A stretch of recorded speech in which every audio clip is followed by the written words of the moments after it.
Some stories are told and some are experienced. The one you are about to hear is somewhere in between. How dogs have strong senses. They sniff everything. They are measuring the world in ways we don't understand. This happened when I visited my hometown during the rainy season. It had been raining heavily all day. By evening, everything went silent. That kind of a silence you only hear after a rain, when even the wind feels tired. I have always loved that smell, the wet soil, the cold air. So I took my dog out for a walk. His name is Lucky. He's not a breed dog. My dad brought him home years ago from fish market when he was just a puppy. My mom raised him like her own child.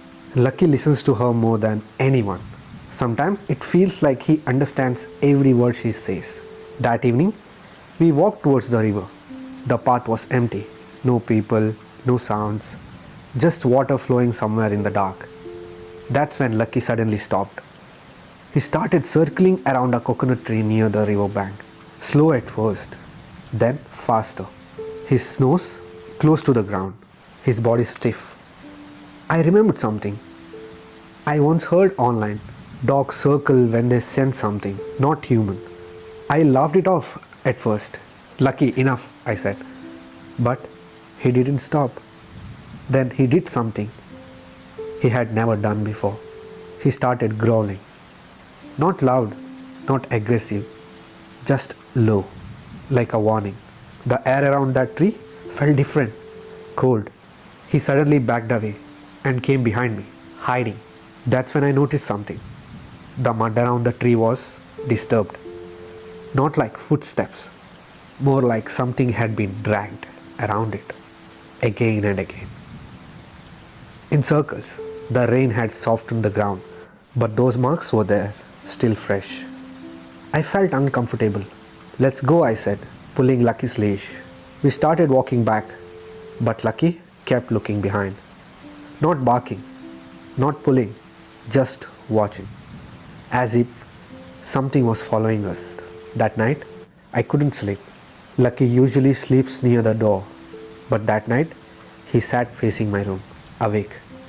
Every time I moved, he looked at me. Around midnight, I woke up suddenly, not because of the sound, because of silence. Lucky wasn't there. The door was slightly open. I went outside. Rain had started again, light, slow. I followed the wet footprints. They led me back to the river, back to that same coconut tree.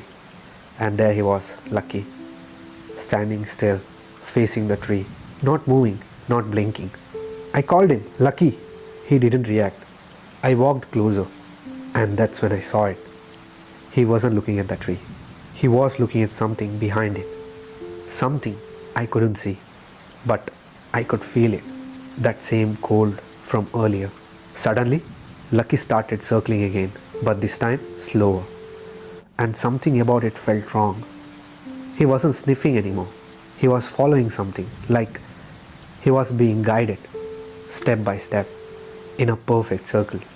Then he stopped, right in front of the tree, and sat down, calm, like he had found what he was looking for. I grabbed his collar and pulled him away. We ran back home. I locked the door, didn't look back. The next morning, I asked my mom about that tree. She went quiet. Then she told me something I wish I didn't hear. Years ago, someone had died there. Not by accident. People said he had lost his mind. He kept walking around that tree for hours in circles until one day he didn't stop. They found him the next morning, dead, in the same spot, same position, sitting, facing the tree. Since that day, dogs don't bark over there. They circle. I looked at Lucky. He was lying near the door, sleeping peacefully, but his paws were muddy, and there was one thing I couldn't ignore. On the floor, next to his footprints, there was another set, circular, faint, as if something had walked with him all the way back home. Some stories don't end. They stay with you long after the silence. This is Anudeep, and this is The Voice Within.